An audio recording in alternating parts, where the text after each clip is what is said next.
Good morning. I am Chanel Walker, and I am an instructional designer for DELD and EHE, and I am here to get you all started with Carmen by building your course. So welcome to the webinar, and we're going to have fun here. Okay, so in this webinar, we are going to go over how to request a master course or a sandbox. We will talk about the dashboard and global navigation. We will talk about course interface, adding a syllabus, adding modules, and adding course content to your course. Okay, so what we're going to do from here, we're going to go to the Carmen Canvas site.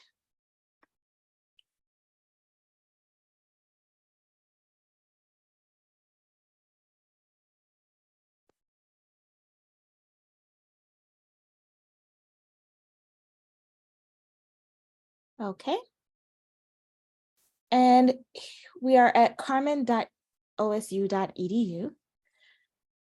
And from here, you have the Ohio State landing page where your courses are listed.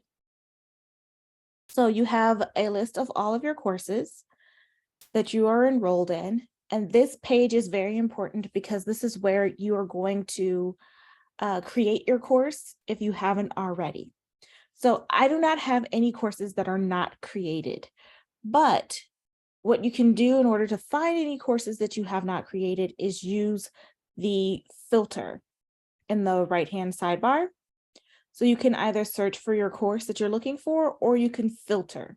So you have all of these different, I'm going to zoom in here so you can all see this, but you have your different check boxes here. And what I would like to do is I would like to filter based on my not created courses, which, as you can see, I do not have any, but so I can decide to filter through unpublished, and my other courses or my master courses. So I'm going to go through and have my unpublished and master courses, and I have gone, I've managed to filter my list based on that. If you leave everything checked, then you'll see all of your courses. So we also have this Carmen Canvas dashboard button, which we will get to in just a minute. But in order for you to request a sandbox site, we have down at the bottom on the right-hand side, you have the request master courses button. So if you do not see this button on your page, you can use the request a Carmen space link. The difference between these two is request a Carmen space link will give you an other course based off of your needs for a sandbox, and the request a master course will give you a course titled master. I found out that graduate students who are teaching courses only have access to request a Carmen space. If you need a master course, which a master course is a great way for you to have a sandbox created specifically for your course, you can create a course, build your course within that master course site, and then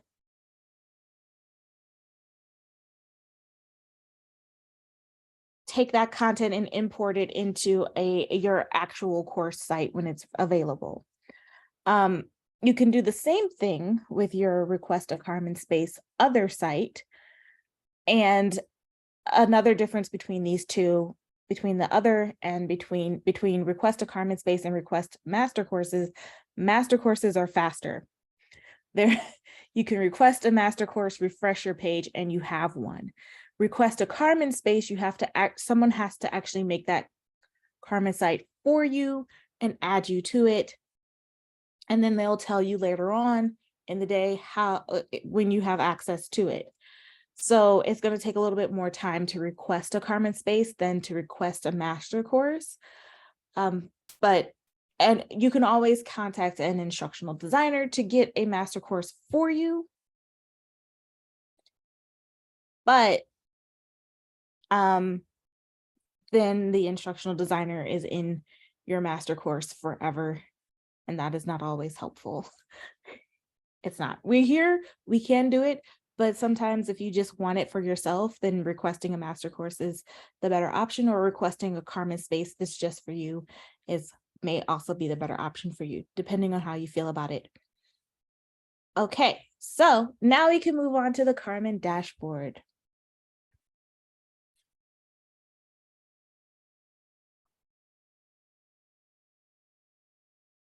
With the Carmen dashboard, you're going to see your published courses and your unpublished courses.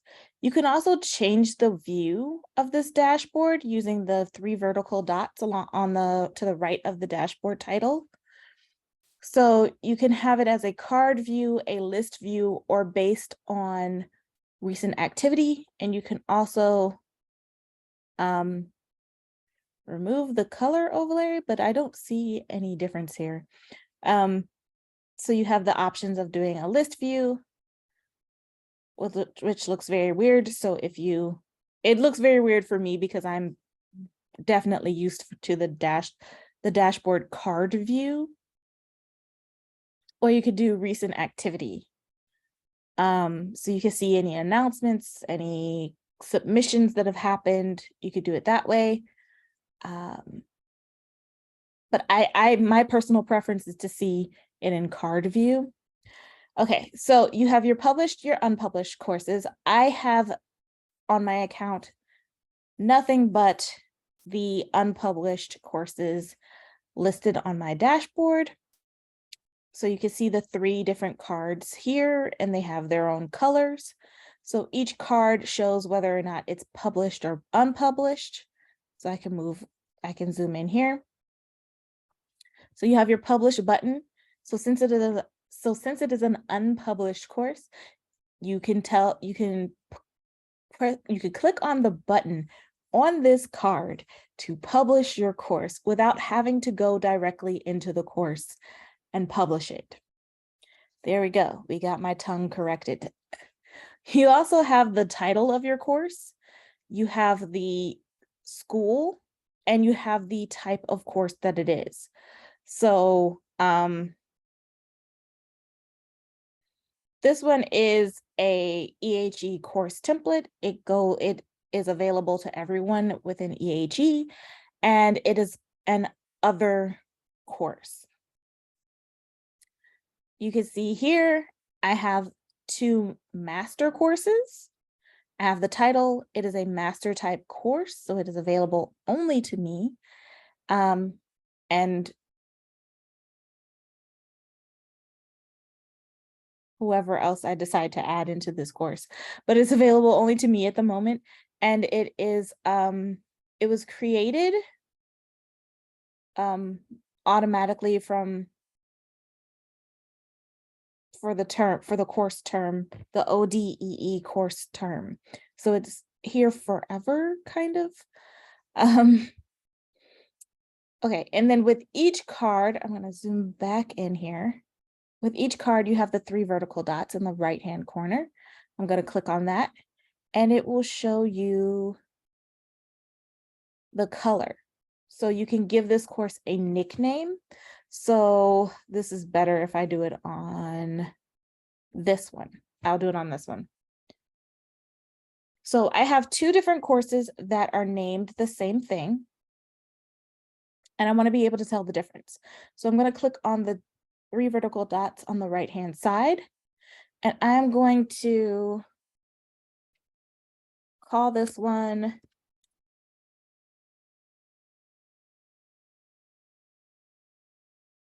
Build Your Course Unfinished. And then I could change the color. I could choose any of the colors that are already available, or if I want to do my own color, I could use the hex code the hex code option. So if you have a particular color that you would like to use and you don't want to use any of the ones that are available, you can type in the hex code for that color. And really all you have to do is go to Google, type in color hex codes, color hex codes, and you can see all of these different options for hex codes that you can use, and you can just copy one of those and paste them. I am going to change this back to the original black that I had, which is just 6 zeros. And there it is. It is back to black. Okay. You also have the option to move your card. So if you have a lot of cards here, let's say you have a whole bunch of published courses and unpublished courses on your dashboard, and you do not want them there anymore, you can choose to unfavorite it, and that will remove it from your dashboard card. You can move it up. You can move it to the top. So you can move your cards around based on where you want them to be, or you could just remove any courses that were from a previous semester, and make your dashboard a little bit easier to look at. Another way for you to manage your cards is by going to your global navigation. So we'll get to that in a second. I'm going to start with the account here at the top. So what you have here is your account. You have your name, you have your logout button, and then you have your options here.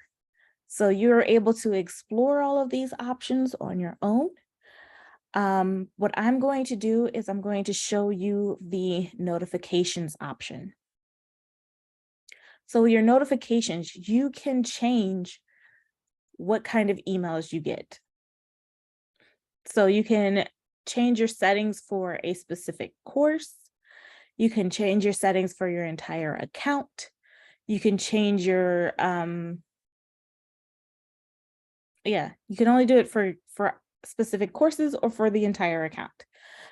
If you know that for your entire account, you do not want to be notified on certain things, you can come here and choose settings for account and go through the list. So if you do not want to get a notification about due dates, you can, let me see if I can click on the icon. We have the calendar icon. You have notify immediately. You have daily summary, which is a daily summary email. You have a weekly summary email, or you could turn notifications off. So those are your options, and you could go through, there's a long list of things that you can be alerted to. And if you do not want them, you can turn them off.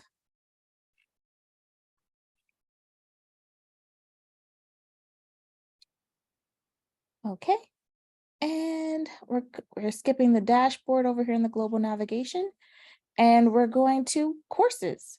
So courses will will push out a kind of like a drawer menu here, or shelf menu. There we go. That's probably it. Okay, so you have your published courses and your unpublished courses here. The list that you have here, let me see. The list that you have in your courses shelf menu is all of the courses that you have in your dashboard. So if you have a lot of courses in your dashboard, you're going to have a lot of courses in over here. I do not have a lot of courses, so my course list is short, and I don't have to scroll very far to see my all courses link down at the very bottom. So depending on how many courses you have in your dashboard, you're going to find your all courses list at the very bottom. So I'm going to click on that all courses link, and you can see that I have a lot more courses in my account than I do on my dashboard. And you can see that there are these orange and white stars next to the names of these courses. So these courses are, I'm going to remove my unfinished building your course sandbox, and that'll leave me with 2 courses in my dashboard. If I want it to be there, to be on my dashboard, I will click that star and turn it orange, and it'll be on my dashboard. Okay. Now I can go to groups. These are the groups that you yourself are enrolled in. So if you add yourself to any groups, or if you are included in any groups for a course, or if you've joined any university groups that use Carmen in order to communicate, or uses Scarlet in order to communicate, you'll find those groups listed in your groups on the global navigation here, which is this gray sidebar. You have your calendar. Calendar in Carmen is very helpful, I think. So you have your calendar and you are able to look at it based on week, month, and you can take a look at your agenda. So it'll show you all of your meetings throughout on an endless scroll pretty much. You also have the option of looking at your calendar in a small way for the month. And off on the sidebar, you have all of your different calendars. So all of the courses that you have in Carmen are going to be kind of listed, are going to be listed here. So you do have to scroll in order to see the rest of them. And then you have your undated stuff. So if you have undated stuff, you'll see that here, and you also can subscribe to your calendar feed. It gets a little tricky from there though. So we have this plus button next to the agenda to create a new event. This is kind of helpful. So you can add an event to your calendar, which is pretty normal if you had a meeting that you wanted to go to, or that you have to go to. You can use it basically the same as you would any Outlook calendar, Google Calendar, the calendar on your phone. You can create an event and put it there. You can add an assignment based on your calendar. You can also add a to-do list to your calendar and it'll show up on your dashboard. And you can also do an appointment group. This one is really handy.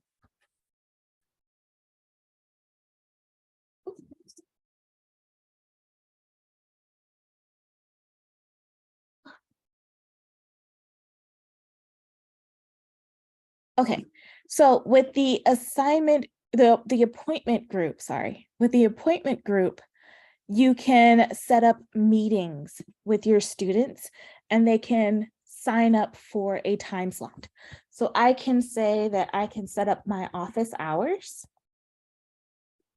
Ugh. And I would put my Zoom link, or I would paste my URL here for where I want to have my meeting. If you're doing this in person, you can always put your room number where you're going to be doing this in person. And if you're using a virtual meeting, you can paste your URL here. You can select your calendar. So you can select the course where you want to, for the students that you want to create these meetings for. So you can have students sign up in groups if you want, and then you can have that group set up. You can uncheck this box, and then you have the date and time range. So if I wanted to have these meetings next Wednesday of next week, and I wanted it from 1 p.m. until 3 p.m. I'm gonna I would divide into equal slots of 30 minutes or maybe even 20 minutes. And then I will click go, and it will automatically break up that time slot into increments of 30 minutes. So that way I don't have to. And then I can go down to my options here and I can check the box to limit each time slot to 1 user or more. You can have as many users as you would like.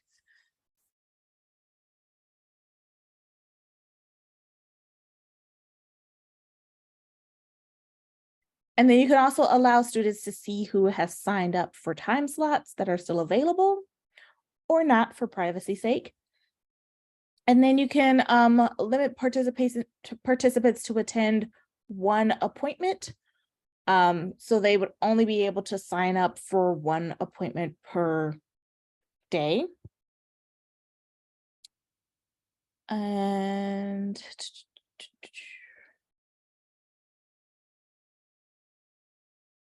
I could click on publish. And now I have my office hours listed for next Wednesday. So if you have any meetings that you want to do, you're able to have students sign up through the calendar. Okay, next is your inbox. So for the inbox, this is where you can do emails to students. And you're able to create your email using this pencil in a box icon. You can select your course. So you can select any of your favorite courses, which are the courses on your dashboard. And you are able to select any of the students. You can select any of the teachers in your course, and then you're able to put a sandbox, or no, sorry, I'm reading. You're able to put a subject. That's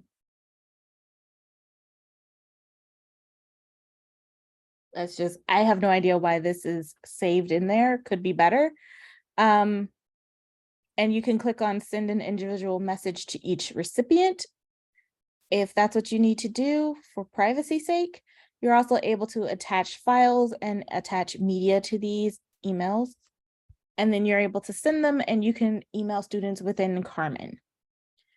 And they will reply to these emails and they would show up here in your inbox in Carmen. So you would have to come here and check the email from Carmen. You will get an email notification to your normal inbox, whichever one is attached to Carmen. And then you will be able to check your inbox here in Carmen. So you will get a little notification bubble when there's an email waiting for you in Carmen. You have your history, and then you have your commons. So in commons, there are resources available for you to download and import into your courses or your sandboxes if you would like to do that.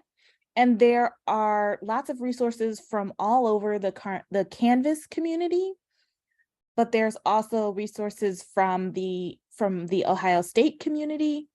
And you can also add resources to Commons from your course. So if there is something that you would like to share with your colleagues, or you don't mind if somebody else from Ohio State uses it in their course, because there's limited options there, you can either make it available to the university, you can make it available to the Canvas community.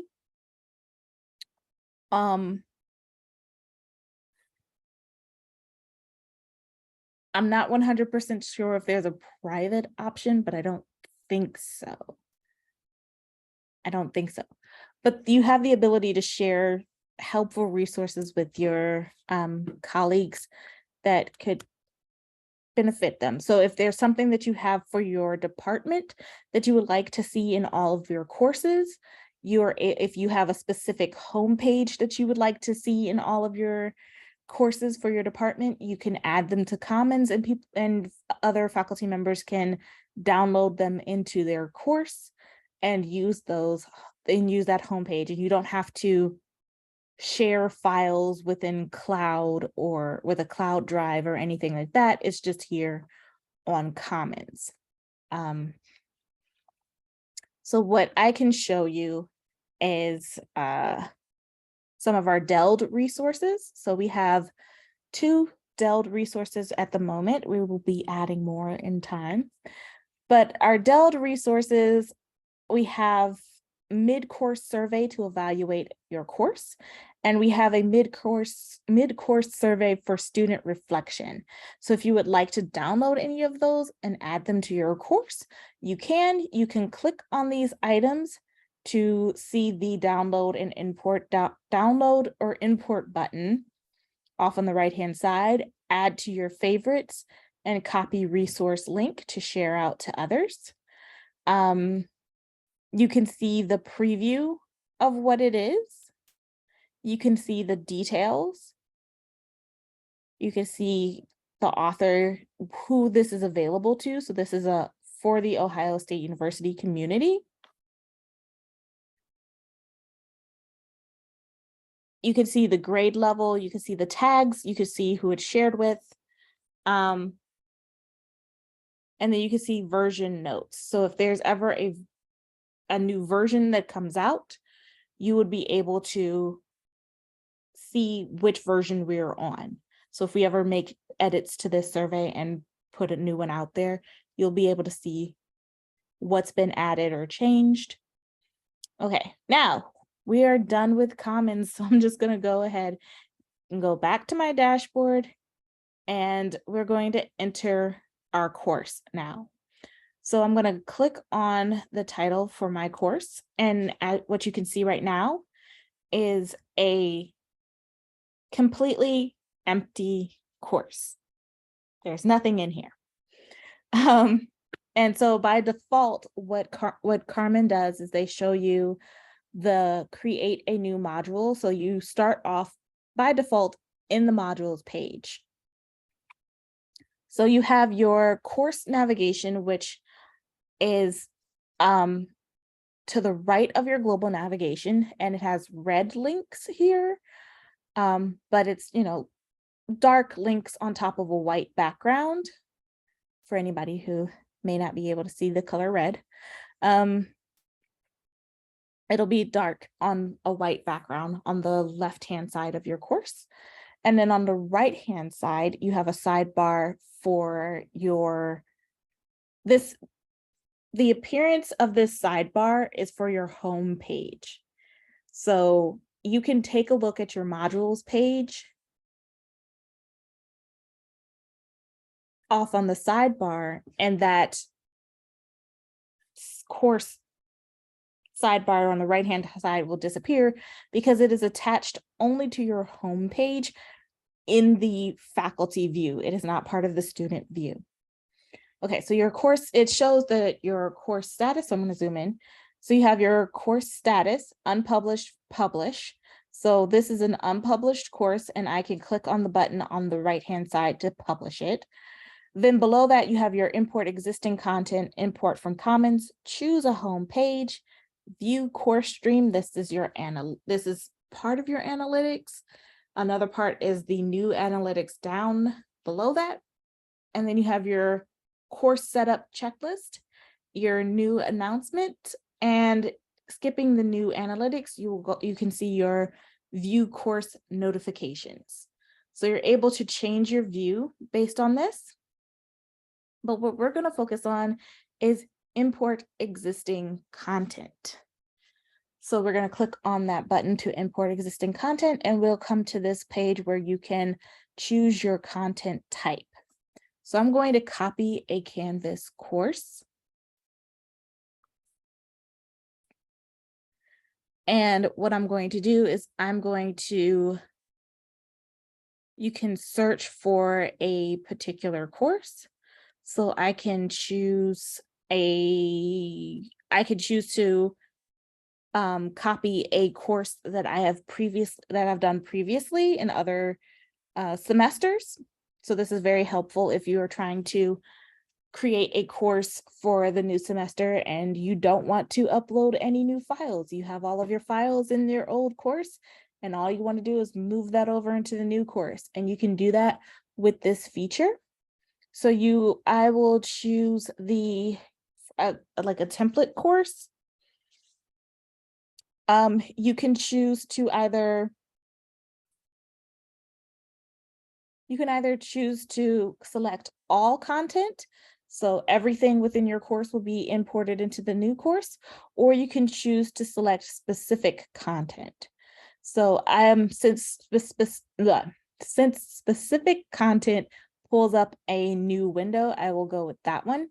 You can check the box to adjust events and due dates, but you don't have to. You can check that box and you can shift the dates.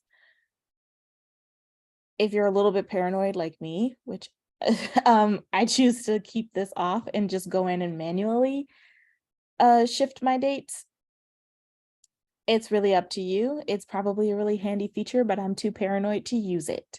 So I can click on this import button now, and you can see that under current jobs, you have the job listed. And since I decided to select specific content, the status is set. The status says waiting for selection, and then I can click on the button to select content.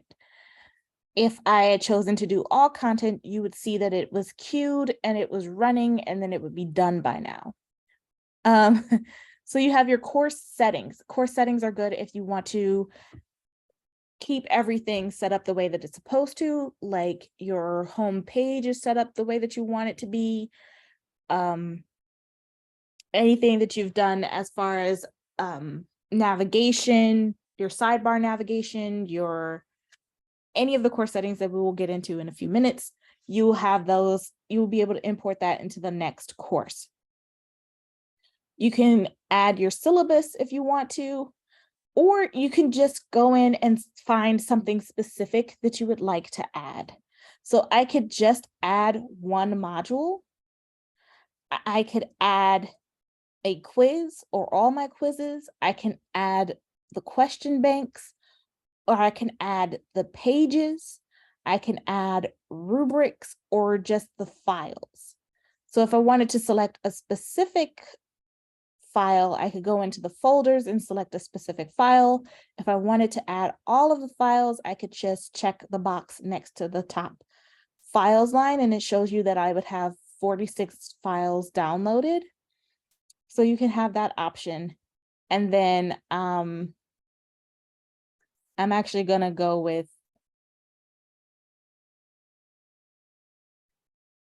the question bank because there's only one.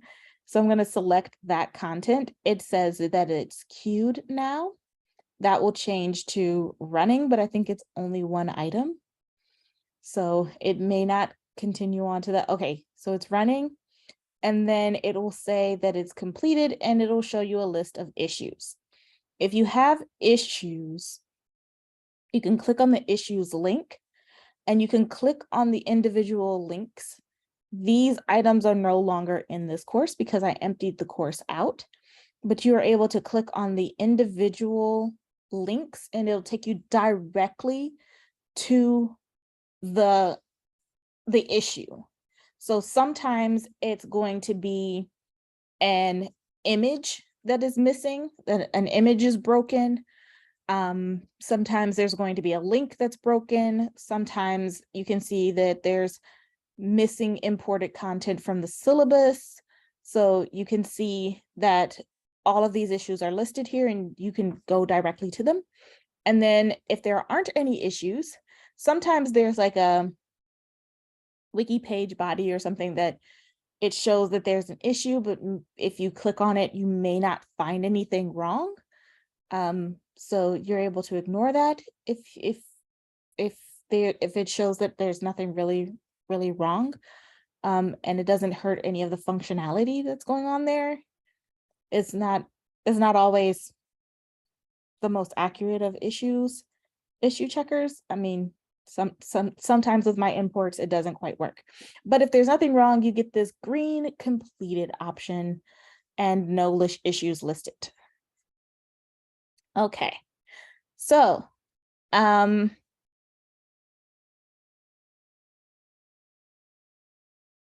going to go to course settings.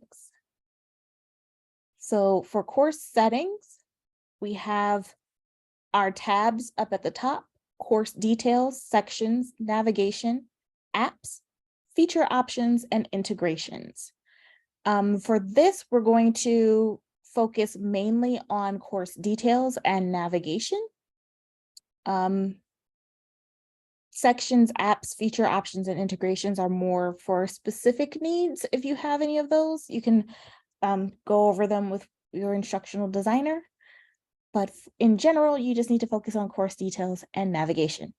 So in course details, you can, instead of having a color for your course card in your dashboard, you can decide to choose to add an image to your course. So I can choose to have an image.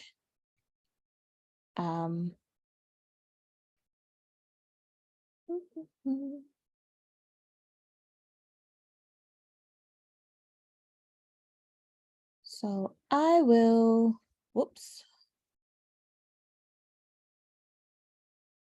I will upload an image and I will go to workshop samples and I will choose my banner.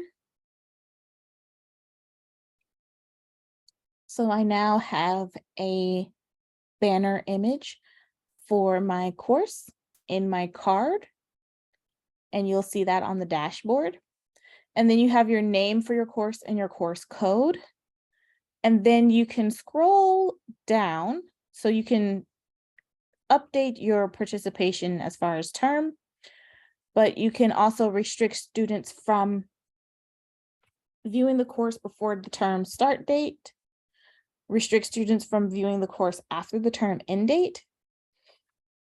I do not recommend checking off the box to restrict students from viewing the course after the term end date, but it's entirely up to you as the instructor, how comfortable you are. The university allows students to access their former courses, I think for about 3 years after taking them, which is kind of helpful for students, especially in grad school, where they may have created a piece for a project or something that would really fit in with a portfolio that they're getting ready to do. And so maybe when they're applying for jobs and they're looking for portfolio pieces and they come across a job posting that talks about something that was in your course, and they go, oh yeah, I submitted an assignment and that would be a really good portfolio piece. But it's been 2 years since I've taken that course. They can still log into Carmen and access that course as long as you don't have this box checked off. This box doesn't allow students to cheat. They can no longer submit assignments. They won't be able to share any quiz questions or anything like that. It's really just archival purposes at that point. So keeping this unchecked is a good idea in my opinion, but it is entirely up to you. There's one thing that I found out while doing some troubleshooting that I like to share with everyone, and that is this large course option. So launch speed grader filtered by student group. Sometimes this gets checked.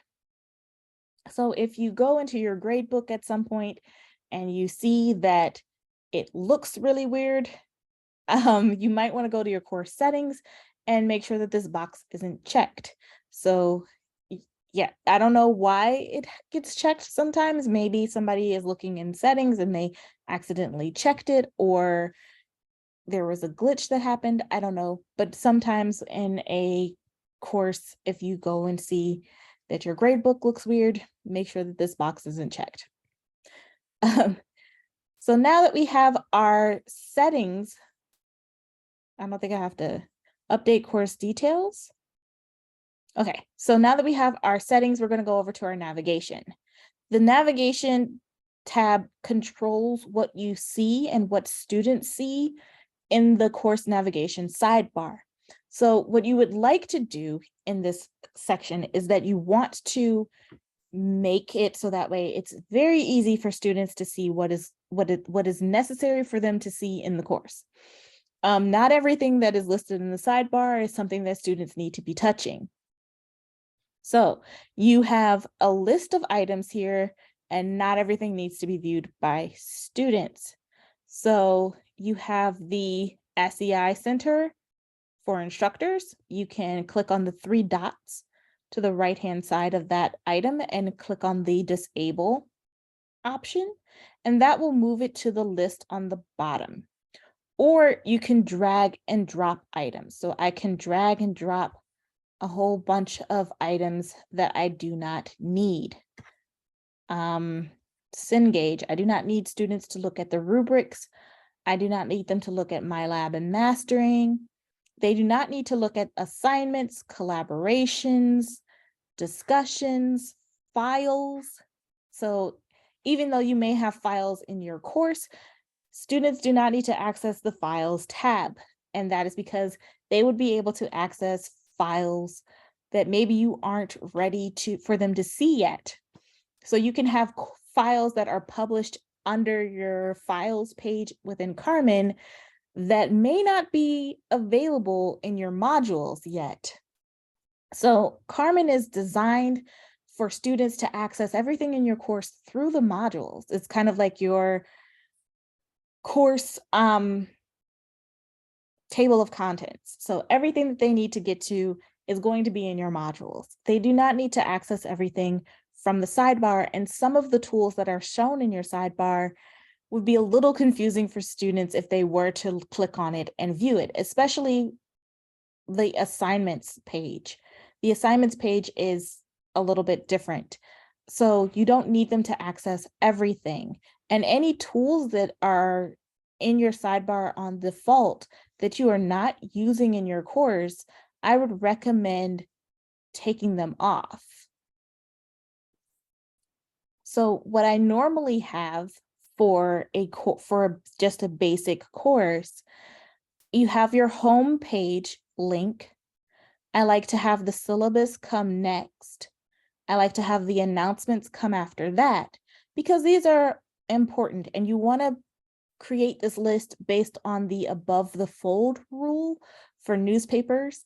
If anybody's familiar with graphic design and journalism, you know that the front page information, like that's what people really want you to see. And then if you have to open the newspaper, that's stuff that's not nearly as important. So you want to do that sort of method here as well. So anything that students need up front, you're going to have them close to the top. So, they don't need quizzes either. So we have home, syllabus, announcements, Zoom, modules, people. You can disable the people option if you are not using groups. If you are using groups in your course, then you want to keep the people option there, because students cannot access groups just in the modules. You can link groups on pages, so you can manage it that way, but students will be able to go to the people page and there would be a tab for groups. So there's other ways of managing groups here. You have your grades, so students can see their grades. Lockdown browser is an option that you can use for your quizzes to keep students from searching the web while they're taking a quiz. But if you're not using that, just disable it. And then you have the student evaluation of instructor that stays, and the academic policies stay. So now we're going to scroll all the way down to the bottom and click on save. And we have just updated our sidebar. So I'm going to go to my home page. I'm going to enter student view, and you can see that student view is active based on the purple bar down at the bottom. And now you can see that my sidebar is a lot shorter than it is even in instructor view. So I have so this is what students would be able to see. So I'm going to leave student view. And now I can start adding content to my course. So I'm going to go to files and I'm going to add course files. So what I would like to add is I would like to upload all of my files. So you can upload a whole folder, but you need to zip that folder in order to upload it. And then when you go to upload that zipped file, it'll give you an option to open it. And you would want to select the open, and then you would have all of your files and folders exactly the way that you had them on your computer replicated in Carmen. So if you had a folder on your computer for your course, and inside that folder, it was a series of other folders based on weeks, and each of those weeks has all of the files necessary, you can zip that whole folder and upload it here. You do not have to recreate anything.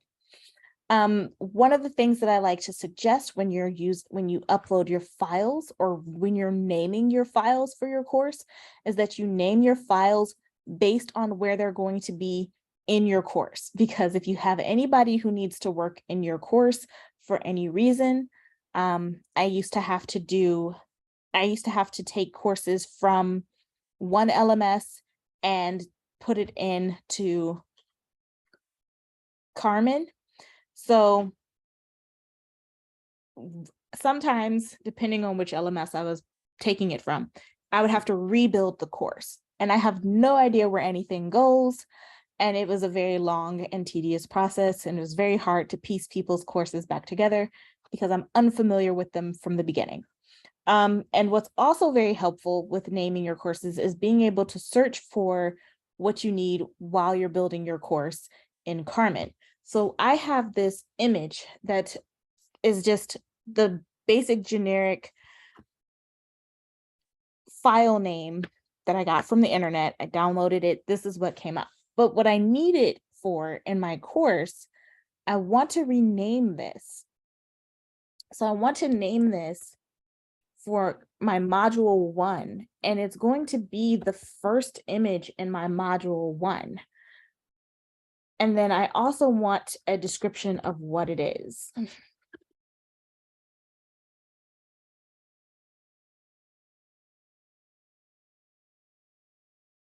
So this would be puppy dog eyes that I have. So I want to have it named for where it is in my course, which is the module 1, what order it is on that page. So it's going to be the first image, and then what it is. So that way, personally, I know what it is. And that would be very helpful once you start to build your course, because instead of trying to find the 17 dogs or having to scroll through all of your files in order to find what you're looking for, you can go into your search bar and just type module 1. And then you will see all of the images that you need for your module in module 1. So it's helpful. I like it. So you can choose whether or not you would like to follow that advice. So now that I have my files in my course, I can start creating my modules, or I can start with my syllabus. That's where I need to start. So you can add your syllabus with the syllabus tool. So here on the syllabus page, you have your course syllabus, and you can click on the edit button in order to add your syllabus. Now, you can either you can take your syllabus, you could copy and paste the text directly in here. But if you don't want to worry about formatting, which can sometimes happen if you have tables, if you have lists, if you have images, your formatting can become a little wonky from copying and pasting it into the syllabus tool. So you can sit there and edit everything and make it look perfect in here, or you can just add the document. So that's what I'm going to do. I'm going to add the document. There are different ways that you can add a document to a page in Carmen. So what I'm going to do is I'm going to find the documents button, and I am going to go to my course documents. So within that course document, I can zoom out and you can see that there are different documents added to my course. If I had a lot of files in my course, I could choose to search and try to find my syllabus. So I can find my syllabus and I can click on it and it'll add that link to the document in the text box. The issue here is that this text is just the file name. And you can see that it's not aesthetically appealing, not at all. So the other option is that I'm going to type in the name of the syllabus. So you could do your course name and syllabus. You can just type the word syllabus. I prefer course name and syllabus, but that is entirely up to you. I'm going to highlight this text and I'm going to hyperlink it. So I will hyperlink it. I will go to my course documents. I will do my syllabus again. And then I will click on it. It will highlight the text yellow, and now it is hyperlinked. So we now have a hyperlinked text. And this is very helpful. So now when students come to this page, they can click on this link and download the syllabus. But if I don't want the students to just download the syllabus and I want them to be able to view the syllabus right here in Carmen, I will click on the link options. I will go down to preview inline and check the box to expand preview by default. And then I'll click on done. And then I still have a hyperlinked image, but when I update my syllabus, you will see a difference. So the difference between a regular download and a expanded preview is you see the minimize file preview. Sometimes it takes a while for the document to load on the page, but as long as you see minimize file preview, it worked. So students can still download the syllabus onto their computer because you have the download icon here, but they're also able to view the syllabus. So I can expand and view the syllabus. You may or may not have just seen that. I have no idea, but I can stretch out my window and I can see more of the syllabus. And I can scroll down and scroll through the syllabus right on Carmen, and I don't have to download it onto my computer if I don't have to. This is really helpful, and you can use this method to add any long form instruction to anything that you need. So if you have an assignment that requires multiple pages of instruction, you can add it the same way. And if you have prompts for discussion, or if you have a final exam that requires multiple pages of instruction, you can do it this way and students can still view it on Carmen. Okay, so now we can go to modules and add stuff to our modules. So this is going to be quick. So you have your modules page here, and you can add a module on the right-hand side. There's a plus module button. So I'm going to add my getting started module. And this is where you can add certain items like You can add your syllabus here. You can add your syllabus here. I'm going to indent one level for aesthetics, but you can add your syllabus here. You can add academic policies. There's a bunch of policies and things that could be added to a getting started module that we have available for you. If you need any, you can also make the request or work with your instructional designer and they will make sure that you have it in your getting started. And then we have you can add another module. Let's go with another module and let's call this one module 1. And you can name your modules pretty much anything that you want. So if you're going based on a topic, or I've had instructors who name their modules based on class days. So if you meet with students 2 days a week, you can have a module for class 1 and a module for class 2. You can have if it's on Tuesdays and Thursdays, you can have Tuesday class, Thursday class. You could do it based on topic. So if you're talking about the Edwardian period and you want to go based off of the my brain is fried at this moment. If you wanted to talk about how King Edward came into power, and then you wanted to talk about the war, and then you wanted to talk about his death, you could basically name your modules based off of those topics instead of just going week 1 or by a specific date. So you could definitely think of this as your table of contents for your course, and you can name it however you want. Other options within here, you have the option to lock your module. So students will not be able to see the module, or they will not be able to access the module. They'll still be able to see it. It will be grayed out, but they won't be able to access it until a specific date and time that you specify. I think I was redundant there. Never mind.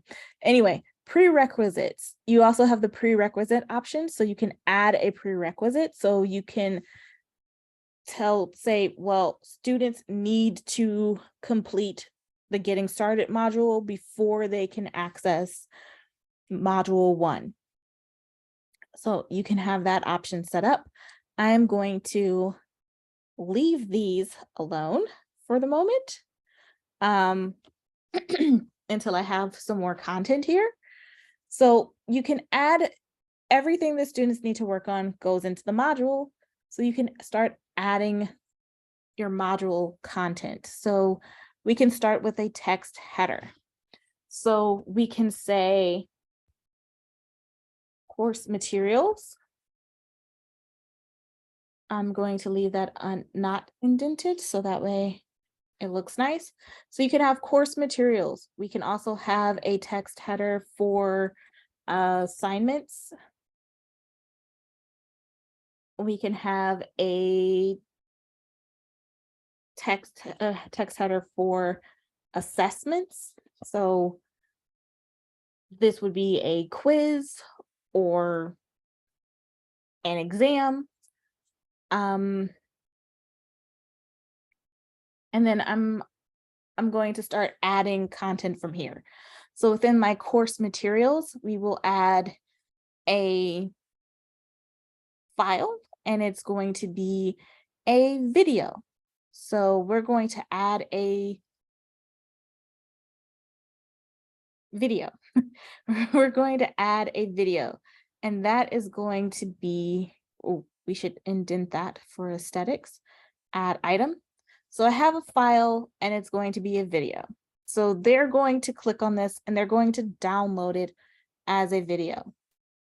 You can do it that way, or you can add a link to a video, or you can embed a video to a page. So I can add a page. Let's do the page. So we're going to create a page and we're going to do module 1 lecture. Add item.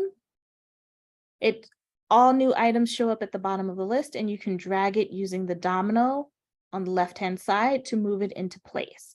So I have my module 1 lecture page, and I'm going to click on that title, and it'll take me to the page, and I will click on the edit button in the top right, and then I will add my video from there. So I have media, and I'm going to look at my course media, and that course media shows up automatically because I only have one. And now I have a video embedded onto the page. I can click on that video and I can resize it. I can also click on that. Oops, we don't need that. I can click on that page, on that video, and I can also center it. I can center it in the middle of the page. And then I will save that page. And now I have a video on the page, and I can go back to my modules, and now I have the lecture. And since I don't need the file anymore, I can remove the file, and now I have the module 1 lecture. And to go along with that lecture, I would like to have a PowerPoint. So I have my PowerPoint file already uploaded, and I can add that to my list of module items. So now I have my PowerPoint, but I don't like the file name being there. I don't like having the PowerPoint tag. I really just want to rename it. So I'm going to have this module 1 lecture PowerPoint because I'm not very creative with names. So here's my module 1 lecture, and I can also edit that to be a little bit more specific and say that this is a video, and have my module 1 lecture PowerPoint. So that's available. And then I can move into things like my assignments. So I can have an assignment. So I could click on the plus sign, choose assignment from the list, create an assignment, and then I can say that this is a reading assignment. Add item. So I'm going to click on the title for my assignment. I will move it in place in a minute. So from there, you have your reading assignment summary page. You have your rubric. We talk about that in the second part of this webinar. And I'm going to click on edit. And I'm going to do the same thing that I did with my syllabus. So I'm going to use a course document. And what I'm going to do is I'm going to put in the title of my reading. Here, Allan Poe. I'm going to highlight that. I'm going to add my reading. I'm going to do my link options, preview inline, and expand it. Done. So there's my assignment for reading. They can download the link, they can read it, and that can be the assignment. 10 points for reading the assignment. And we're going to create a group. We're going to call it readings and add group. Display it in points. Submission type, there is an online submission type. We're going to choose text entry and file uploads. And then we're going to scroll down and we're going to give it a due date, and we're going to have it due on Friday in a couple weeks, and make it available from, so students will be able to see it anytime that I choose for them to see it. So I could choose a specific date and time for them to be able to access the reading assignment, or I can leave it blank and it'll be available today. As soon as it'll be available as soon as I publish it. And I can also choose the until date, which is the day when I can close the submissions and students will no longer be able to access it. So this is a good way to limit how late students can submit their assignments. So if you allow students to submit their assignments up until the end of the semester, you can leave this open. If you want to make sure students get it in on time or not so late, you can choose the day after it is due and save. So now students have the reading assignment. They can read, you can give them instructions and set up, tell them, hey, you have to write a reflection about what you've read and submit it. So now I can go back to my modules and I have my assignment.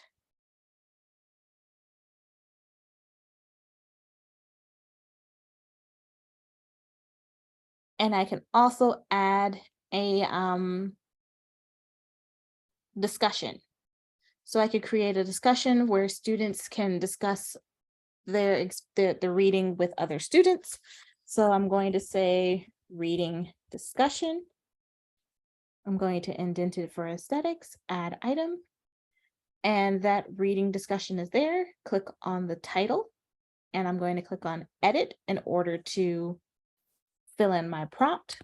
So I'm going to put my prompt in the text box. And I'm going to set expectations. So if I want students to reply to 2 other students before they, in order to get credit, you can put that there, anything that you would put in your settings. So if students can't see other replies until they've submitted, you have your options down here at the bottom to show that you can allow threaded replies. You can make sure that users post before seeing replies. And then you can allow liking for anybody who wants to like. And then you can also add this to the student to do. So students would have to do this by the following Saturday after the assignment is due, and they can talk about it, and it's available from and until, and I can leave that wide open for discussion and save. So now I have my discussion set up and ready to go, and I could put that under my assignments header. And then for my assessments, I can give them a quiz on the readings. So create quiz. So reading review quiz. I'm going to put that in readings. I'm going to indent it for aesthetics and add item. So there it is in my module. I can click on the title and I come to my quiz summary page and I can click on edit. And then I can set my expectations in the text box. And we go over quizzes in more depth in webinar 2. I think I'm gone way over, but I can't tell. And then we have it as a graded quiz. And you have all of these settings, which we go over in webinar 2. So you can check it out there if you have any questions about it or you want to know more. And then I can do my due date for the quiz. And let's say I want that to be done, let's say fairly soon after we have our discussion of the class. And then I can save that. Now I'm going to go to my modules. So we have added text headers to our module. We have added modules that we have added a lecture video page. We have added a PowerPoint file. We have added a reading assignment, a reading discussion, and a quiz.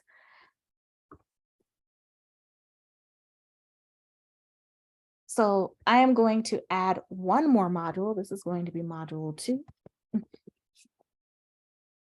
I'm going to lock module 2 until after the quiz is done.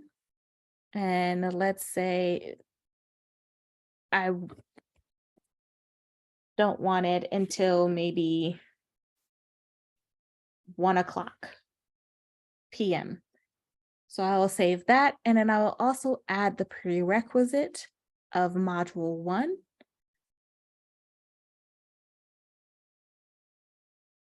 So they have to complete module 1 in order to access module 2, and it will be locked until after the quiz. So I add that.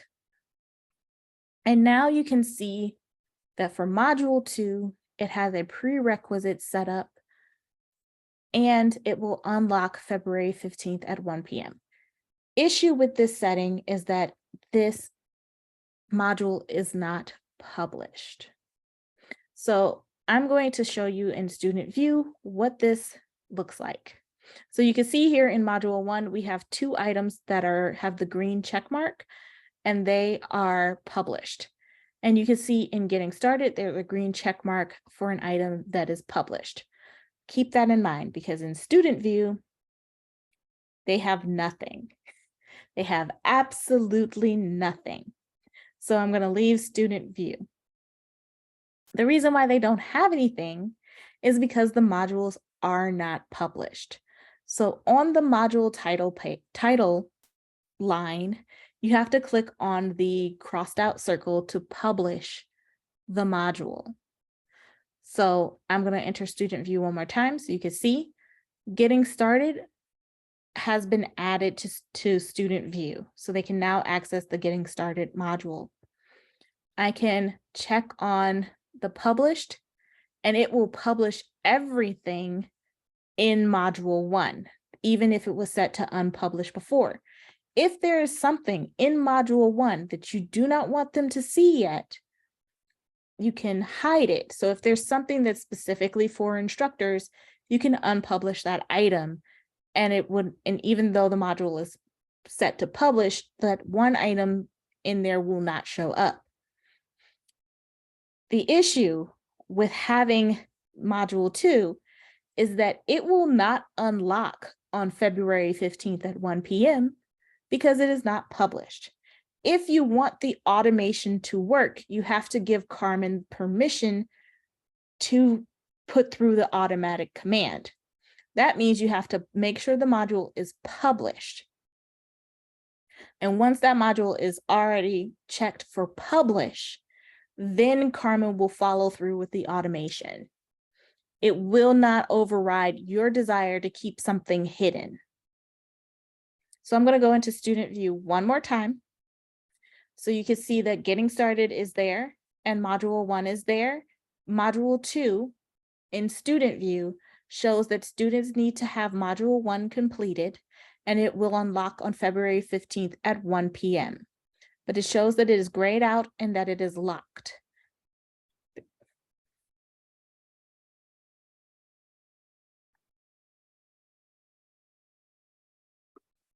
Okay, so if you follow through with all of these pieces, you will have your course set up and ready to go.